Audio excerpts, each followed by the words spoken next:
Hey, everybody. Thanks for joining me today on Tuesdays with Dan for Talking Pools podcast. Glad to have everyone listening in and hope to give you a little bit more insight as to some of the ways that we do business, things we do that help us grow, help us mature, help us get better. And today I thought I would talk a little bit about measuring your performance. Make your voice heard. Join the Council for the Model Aquatic Health Code. Lend your expertise to the MAC, science-based guidance from the CDC and the only all-inclusive national pool code that addresses current aquatic issues. Learn more at cmac.org. That's cmahc.org.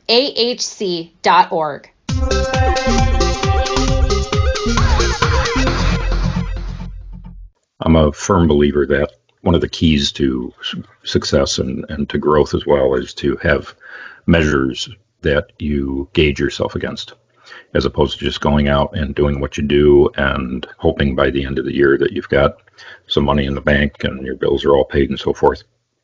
I think that if we set goals, if we have measurements that we hold ourselves up to, it forces us in ways to try to perform to those goals and to those measurements. So at all seasons, we've for many years done this, and one of the key ways that I think has been a key to our success is relative to, and I know I've talked about this in the past, relative to how on the service end of our business, our technicians are paid. So their pay is based essentially on an hourly base rate. And then what we refer to as profit sharing for the amount of revenue they generate for the company every week. And that amount of profit sharing increases the more money that they generate each week, as well as they progress and mature in their position. So we have multiple levels.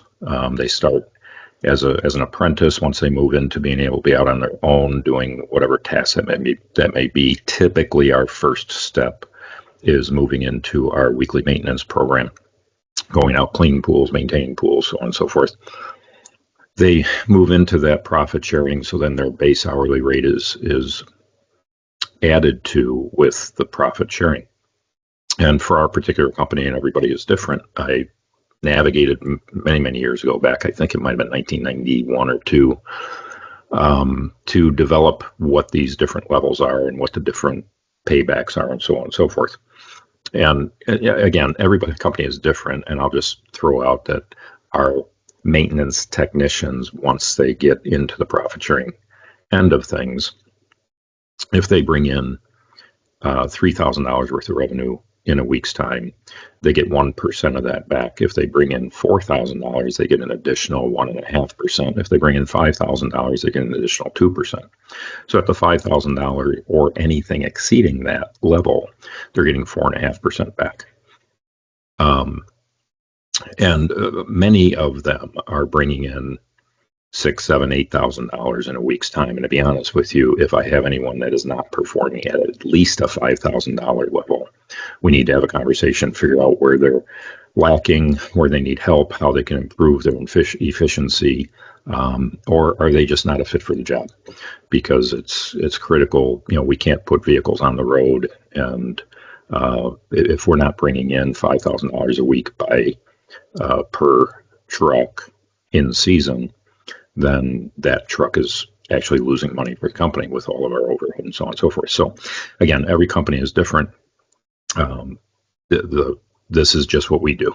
So, if you were to look into doing something similar, you would want to definitely make sure that you've got everything accounted for when you're factoring it.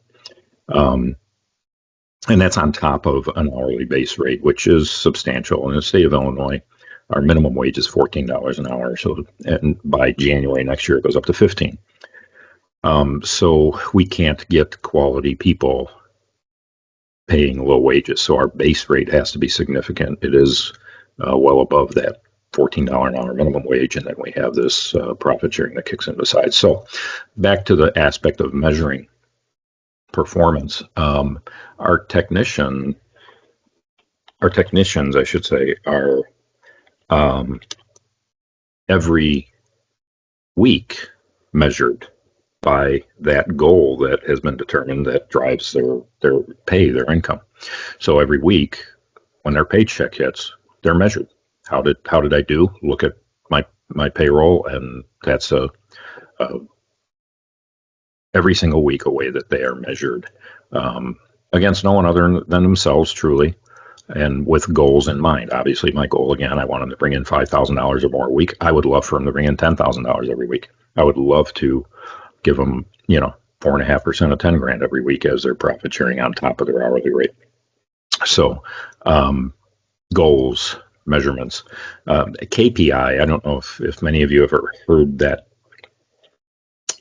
nomenclature, if you will, but KPIs, if you ever hear someone speak to that, or if you ever have an opportunity to listen to any kind of professional speaker talk about KPIs, and our industry has some that do well. The HVAC industry, though, has a whole lot of information on KPIs, and there's really a lot out there in that industry that has a lot of overlap to our service end of our industry. So anyway, KPI is a key performance indicator. And although, many say that there are, just a few or 5 or 4 or something, return on investment as an example, customer lifetime value, conversion rates, things like this, I kind of think of it as more like categories, if you will. So, you've got a category for financial, a category for customer. We have a category for processes, and we also have a category for people. And by people, I usually think of that in terms of employees, outside of the financial aspect of the employees as well. So how do we measure? How do we stand up? What do we need to improve? What are our goals? Things of that nature. We track things, and we talk about them in our weekly leadership meetings with our leadership team. From company revenue certainly is important and a key driver. So we look at our net sales, we look at our income, we look at our profit essentially. We look at other indicators such as how many pumps have we sold so far, how many filters, how many heaters, how many pools have we opened, how many pools have we closed, how many maintenance clients do we have, how many hot tubs do we sell through our retail store, what do our chemical sales in the retail store look like, what do they look like in the service side of things.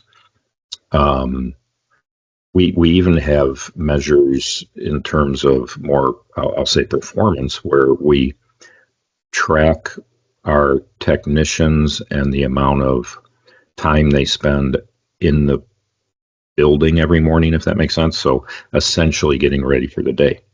How much time do they spend? How does that time compare to others? How does that time compare to the job that they're assigned? What ways can we improve that? What can the business do to help reduce that amount of time so that they're not there, for an hour every day before they ever get in their truck and head out?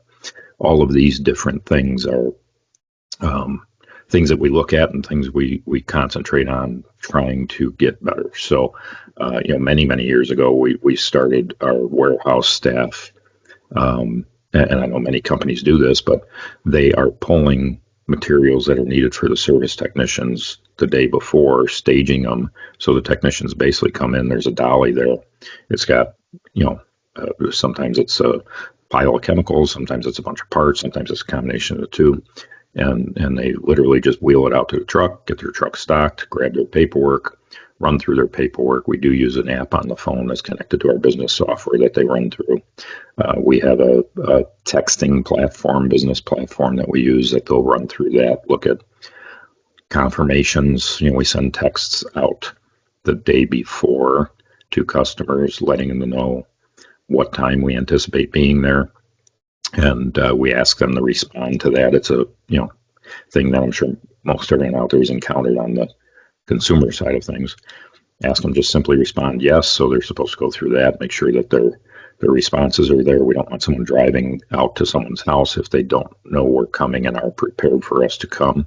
That's a waste of time and causes our KPIs to not show as we would like them to.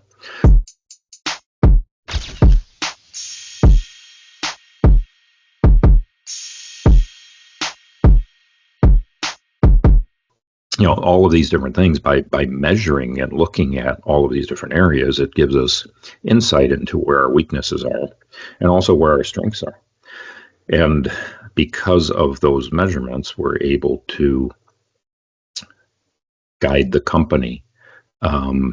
If we make $1 million profit every year doing pool liner replacements, and we make $50,000 profit every year, replacing decks around a pool or something like that. And you look at the aspect of the investment in doing those, it's guided our business in many, many ways. I've been doing this since 1987. We, back in the day, sold above ground pools. We were a Brunswick billiard dealer. We sold, hundreds of pool tables and bar room accessories, game stuff. We were the Midwest distributor for Arachnid electronic darts when those first became a thing back in the day. What else have we done through the years? Commercial snow removal in our Chicago market. Obviously, that's a thing we have to contend with in the wintertime. As we dug into beginning to measure these things, we found that on the above ground pool market, we were selling, maybe it was 150 pools a year. We were actually losing money doing it. We tried to be very turnkey, very high level. We tried to approach that end of the industry as we do our in-ground pool construction, the white glove treatment, and found that we still had to be competitive on price, and those two things don't match. And inevitably, we started stealing service technicians to go out and fix or finalize stuff on installations by the subcontractors we use for above ground pools. So we were losing revenue on the service side. We were having expense and aggravation on the above ground pool side. And when you boiled it all out at the end of the year, we lost money. So we dropped the above ground pool stuff after many, many years of selling, for back then in the late 80s, early 90s, what was a significant amount of above ground pools for our market. Brunswick billiards and game room accessories were exactly the same thing. We found that when we boiled it all out, we weren't making enough money for the investment of time and money to buy the inventory, the resources in terms of warehousing and all that kind of stuff. So we got out of that many, many years ago. So again, measuring and looking at the performance and diverting even commercial snow plowing, which we thought for a long time we're doing, this is great. Our vehicles we were using for snow plowing were also our service and construction vehicles in the summer. It's real hard to be effective in our market doing technical service out of a pickup truck. It just doesn't work. Today, our entire fleet essentially is these KUVs. They're like nap hide boxes that have outdoors, outside bins for all of the smaller stuff and plenty of inside storage for the larger stuff. And it's a very efficient way to be a service tech in the field. You walk up to a door outside, you open it up, there's your pipe fittings. Next one has your heater parts. Next one has some chemicals that'll fit into those types of things, and so on and so forth, tools. So you're not climbing into a truck and digging through and moving stuff and all this kind of thing. It makes us more efficient. Snow plowing, although we made some money doing it in the winter, and it certainly gave our staff something to do, because of the inefficiencies it pushed into our main business, being the pool industry in the summer, using those vehicles for double duty, it really was not making sense. So we eventually dwindled that down, and I don't know, we've been out of that business for probably 10 years now, I'm guessing, maybe a little more. But same thing, looking at measures, looking at how it affects the business, looking at performance KPIs, critical in understanding and setting goals and knowing, you know, where you need to be, where you want to go, all of that kind of stuff. I'm trying to think of some other areas that we've measured performance.